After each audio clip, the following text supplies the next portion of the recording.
കൊല്ലം city police കമ്മീഷണറുടെ ഓഫീസിന് മുന്നിൽ നടന്ന നഗരത്തെ നടുക്കിയ കൊലപാതക കേസിൽ പ്രതി പിടിയിലായി.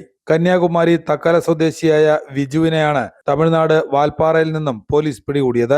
കഴിഞ്ഞ മാസം 25-നായിരുന്നു നഗരത്തെ ഞെട്ടിച്ച കൊലപാതകം നടന്നത്. കമ്മീഷണർ ഓഫീസിൽ നിന്നും വെറും 100 മീറ്റർ മാത്രം അകലെയുള്ള കടയുടെ മുന്നിൽ കിടന്നുറങ്ങുകയായിരുന്ന മുണ്ടയ്ക്കൽ സ്വദേശിയായ രാജേന്ദ്രനാണ് കൊല്ലപ്പെട്ടത്. ലോട്ടറി വിൽപ്പനക്കാരനായിരുന്ന രാജേന്ദ്രൻ വർഷങ്ങളായി കുടുംബവുമായി അകന്നു കഴിയുകയായിരുന്നു. രാത്രി സമയങ്ങളിൽ കൃത്യം നടന്ന കടയ്ക്ക് മുന്നിലാണ് ഇയാൾ താമസിച്ചിരുന്നത്.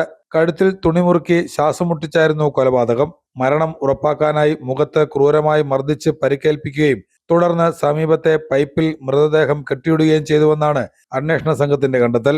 കൊലപാതകത്തിന് ശേഷം പ്രതി നടന്നുപോകുന്ന CCTV ദൃശ്യങ്ങളും പോലീസിന് ലഭിച്ചിരുന്നു. ഇതിന്റെ അടിസ്ഥാനത്തിൽ നടത്തിയ വ്യാപക അന്വേഷണത്തിനൊടുവിലാണ് തമിഴ്നാട്ടിൽ നിന്നും ബിജു പിടിയിലാകുന്നത്. പണത്തിനു വേണ്ടിയുള്ള കൊലപാതകമാണെന്നാണ് പോലീസിന്റെ പ്രാഥമിക നിഗമനം. തമിഴ്നാട്ടിലും സമാന കേസുകളിൽ ഉൾപ്പെട്ടിട്ടുള്ള പ്രതിയാണ് വിജു എന്നാണ് പോലീസിന്റെ വിശദീകരണം.